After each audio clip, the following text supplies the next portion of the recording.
What's up, you guys? Merry Christmas. I hope you've had a wonderful December so far. I'm really excited to shoot this video. Today is going to be my book gift guide for December, for Christmas, for all your bookish friends, for every type of friend in your life. I know I'm a little bit late getting this up, but I hope that you can still pop in your local bookstores if you need some last minute gifts, or let's be honest, some people give gifts after Christmas because the holidays are so busy, or a stocking stuffer, or maybe you just want to treat yourself, whatever it is, I got you covered. And if you saw my last video, then you know I have a bookish gift guide that's already been up on my Like to Know It that has bookish related things on there, but I didn't have any books linked on there because I like to encourage people to buy locally from their independent bookstores when they can, as opposed to somewhere like Amazon if they're able to. So there aren't going to be any books linked, but there's going to be plenty of book recommendations in this video that you won't find anywhere else. So I'm really excited to get into it. These are books that either I have received, or that I read and loved, or that I've given myself, or that I would give. And again, we're going to go across the board here in terms of who this could be for, different types of friends. So let's get into it. I'm gonna start with themed gifts. So these gifts could be for the cook, for the homemaker in your life, for the gardener, the homesteader, like those kind of vibes. I bought the Stanley Tucci What I Ate in a Year book this year. It's a big hot seller. I've seen it everywhere. And this is not a cookbook. It is a literal diary of what he ate in a year.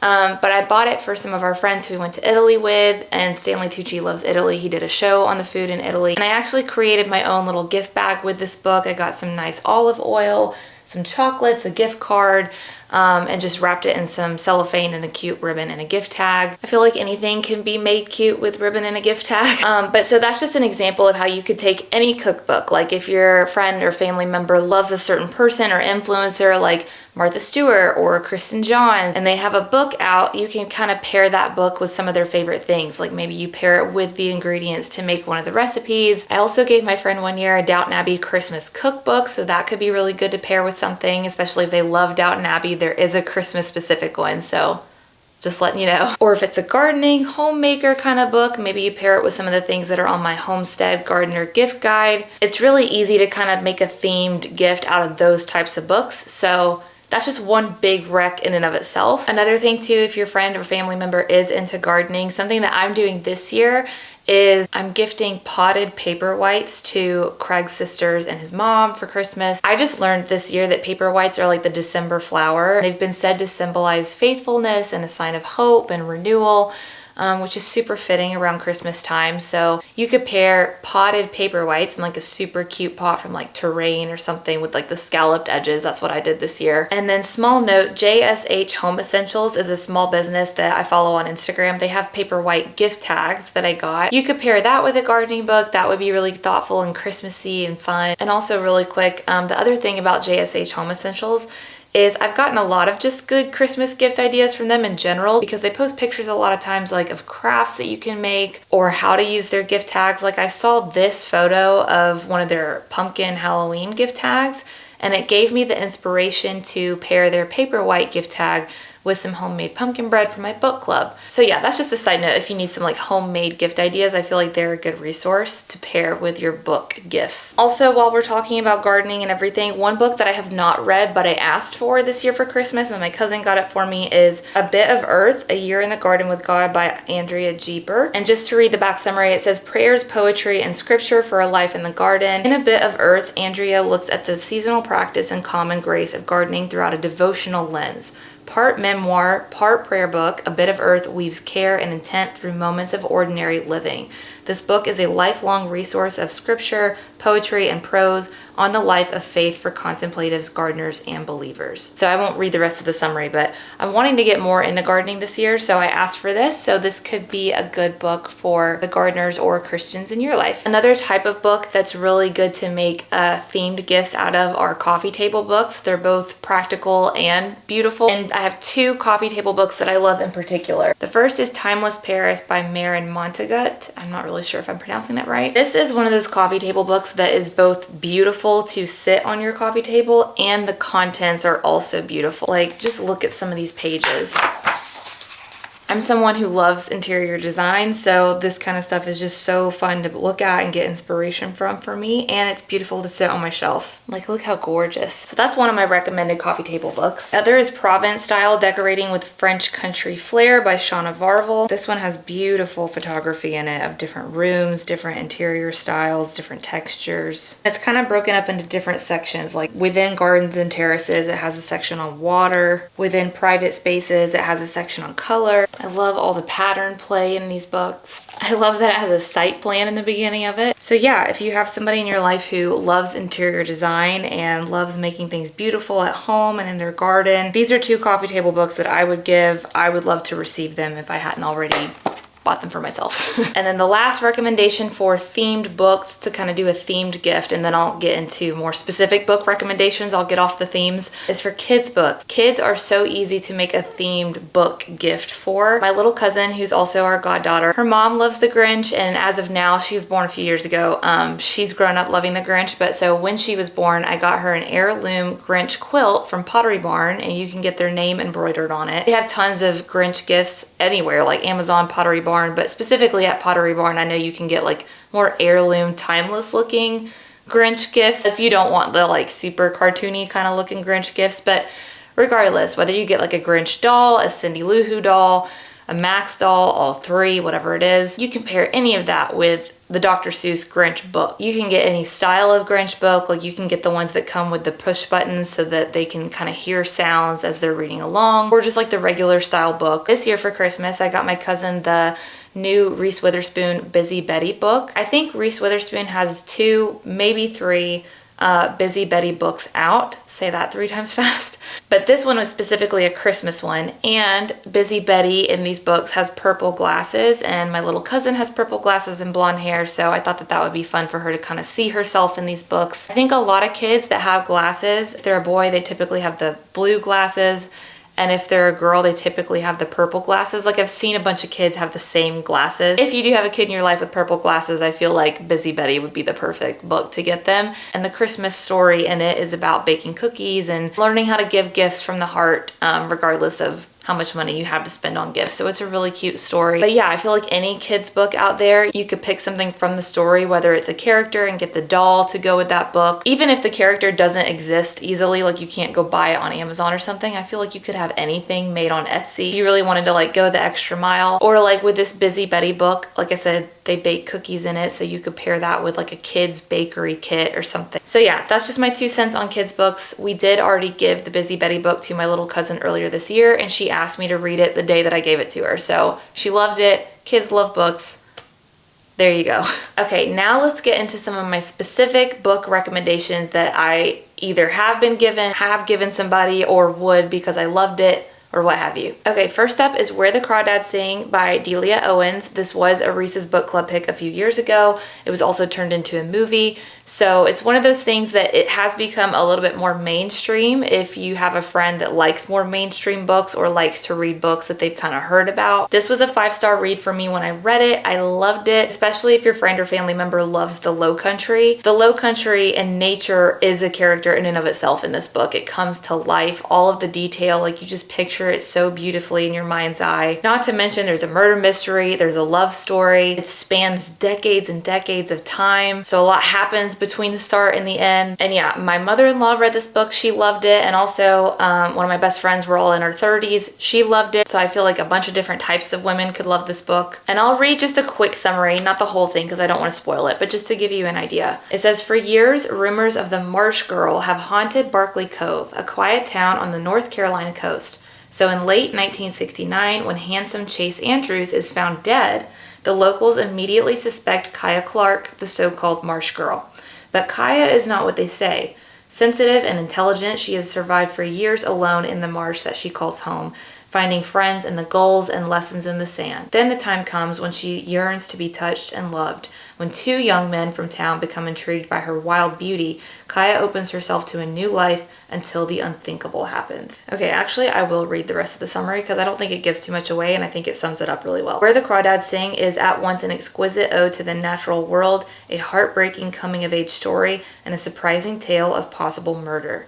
Owens reminds us that we are forever shaped by the children we once were, and that we are all subject to the beautiful and violent secrets that nature keeps. That makes me want to read it again. I'm not even kidding. This is such a good book. But yeah, again, I told you some of the themes in here. I feel like this is kind of a good book for most anyone. Okay, next I have a few rom-com picks. So the first up is the Abby Jimenez Trio. And I know I'm only holding up 2 books right now. My sister-in-law is borrowing one of them. There's Part of Your World, which is the first in the series. Then there's Yours Truly. And then there's Just for the Summer, which came out just this past summer. And I would recommend that you read them in order. I would tell your friends to read them in order, whoever you give it to. 3 beautiful books that have witty, fun, rom-com storylines. And each couple is very different. You feel like they each have their own personality, their own problems, their own rise and rise again and fall again, and storylines that are all kind of different. So you don't feel like you're reading the same storyline over and over again. But there are characters from each book that appear in the next one. So that's why I recommend reading them in order, because you don't want to spoil anything for yourself if you read the latest one and then the first one and so on. But everyone I have given this to or talked to that has read it loved it. I loved these books. They do come with a trigger warning or a content guidance at the beginning. If the person that you're giving it to struggles with mental health issues, then you can check those out at the beginning just to kind of make sure that it is something that they'd be okay with reading. And I'll just give a quick sum up of all 3. So Part of Your World is the first one, and basically it's a doctor who falls in love with a country small town boy, and it's them trying to make their worlds mesh. It's a very simplistic version of everything that happens in that book, but I don't want to spoil anything, so there you go. The second one is Yours Truly, and the best friend of the main character in the first book, that best friend is who the main character is in this book. This one has somewhat of a fake dating trope, which I don't typically love, but it didn't bother me at all. I flew through these books, and I should say that all 3 of these books I finished very quickly for me. Like, I normally read a lot slower. So that's a testament to how much I loved them and couldn't put them down. I don't know why, but for some reason the male character in this one sticks out to me the most of all 3. I couldn't say for certain if he's my favorite and that's why, or if it was their love story or what have you. I think the first one is my mother-in-law's favorite, so it's just fun to see like the different personalities and kind of talk with your friends about which one you like best. And then the last one, Just for the Summer, the brother of the girl in this one, he has a friend who I think is the male character, the main male character in this one. I think that's how that went. It's been a few months since I read these. But yeah, so you can see how like background characters kind of come into play and all of that. But this one has a lot of like family drama and family lore, and that's all I'll say about that one. I have other videos up that give a full spoiler-free review on all 3 of these, so you can go watch those if you want to see. But would highly recommend the trio. That would be like a great gift, just giving all 3 to somebody. I think anybody would love those. The next rom-com I would recommend is Book Lovers by Emily Henry. This was the first Emily Henry book that I read. My mother-in-law gave it to me, and I loved this book. And I have to say, all of the other Emily Henry books that I've read so far, I haven't read all of them, but all the ones I've read so far have not lived anywhere up to the hype that this book had for me. I've read People We Meet on Vacation. I didn't like that one. I've read Beach House. I didn't really like that one. It was okay. I have not read Happy Place or Funny Story yet, so we'll see about those. But Book Lovers, I was laughing. I was tearing up. Like, I felt like the problems in this book were believable and not cheesy, and I liked the love story between the 2 of them. And Emily Henry is such a big author right now. Again, if you kind of have a friend or family member who wants to read a more mainstream book, read books that they've heard about, I think all of her books are getting turned into either movies or TV shows, if I'm not mistaken. So that could be fun to give to a friend, and then you guys go watch the movie together when it comes out. But yeah, would definitely recommend Book Lovers as like a nice rom-com pick for somebody. Now, this next book is a little bit of a wild card. Could be great for somebody who lives in spooky season, like they love October vibes, they love haunted house vibes, or anyone who loves Tim Burton. Like, because that's what this book gave me, and I'll get into it. But it's Starling House by Alex E. Harrow, and I specifically got the book with the purple edges, which we love. This also was a Reese's Book Club pick. I gave a full spoiler-free review on one of my other videos, so again, I'm not gonna go into all of it here.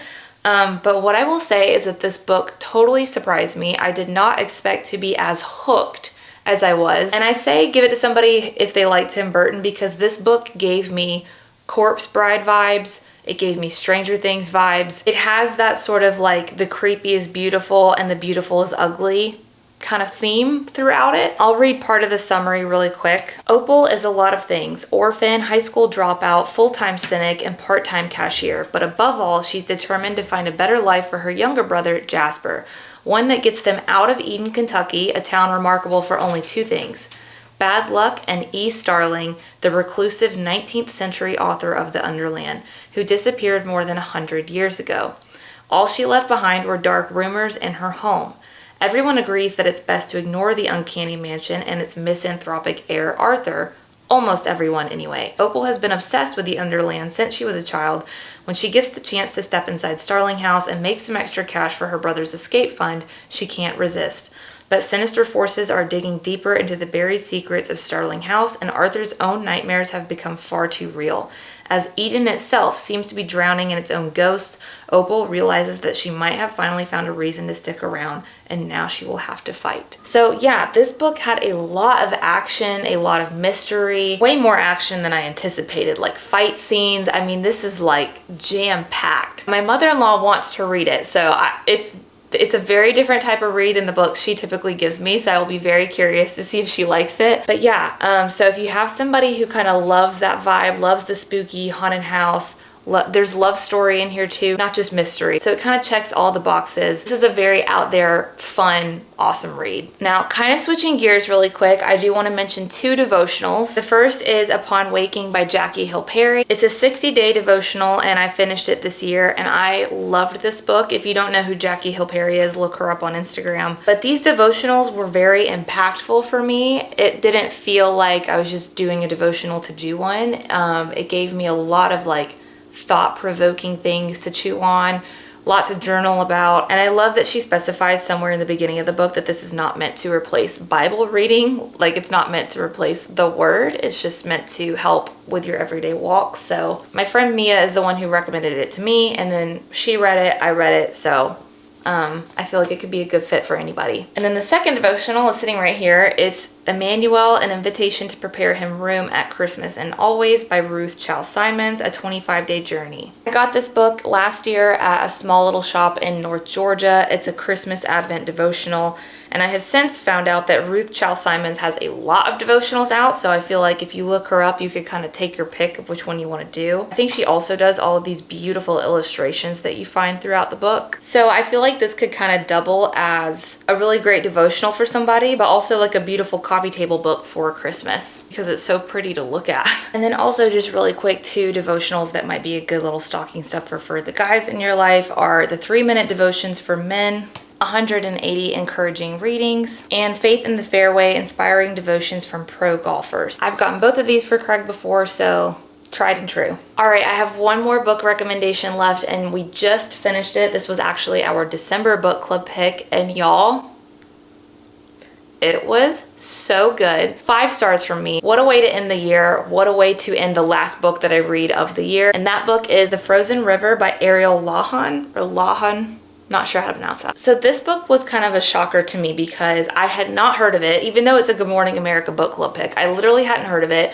My friend suggested it for book club, so we did it. And then after that, I feel like I was hearing about it and seeing it everywhere. I bought this book and Starling House from the same bookstore, and the cashier told me both books. She was like, I loved this book. Like, I bought them at 2 separate times, and both times she was like, loved Starling House, loved The Frozen River. And I've seen it like everywhere now since online. But let me just read a little bit of the summary to give you an idea of what it's about. It says, Maine, 1789. When the Kennebec River freezes, entombing a man in ice, Martha Ballard is summoned to examine the body. As a midwife and healer, her diary is a record of every birth and death, crime and debacle that unfolds in the close-knit community of Hallowell.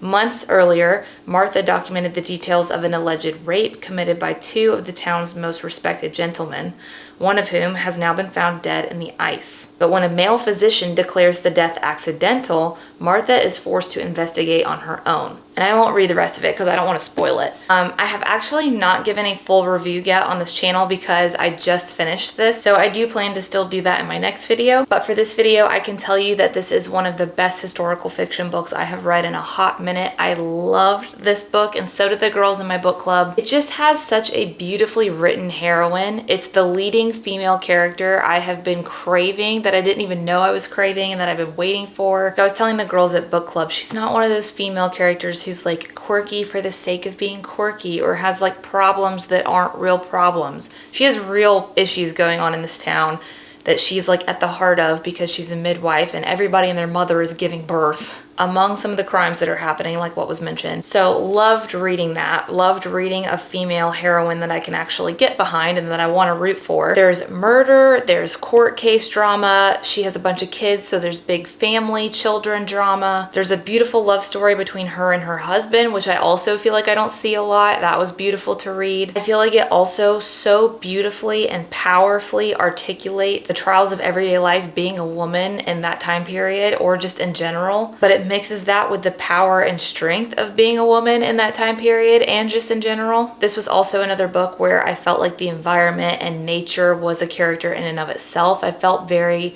peaceful reading this book, even though it's not slow, like it's action packed and you know, I flew through it every single chapter. The opening line, you're like, hold on, what? You know. And the last thing that I will say about this book is I figured out after reading it that this is based on a real person.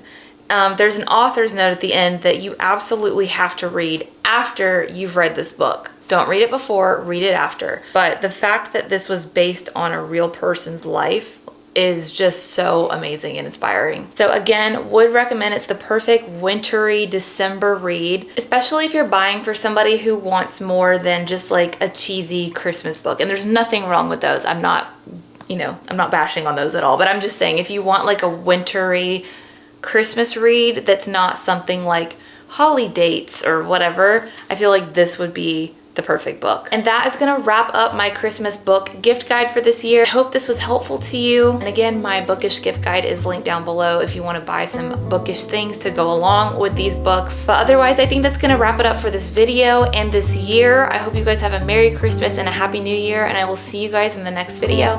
Bye.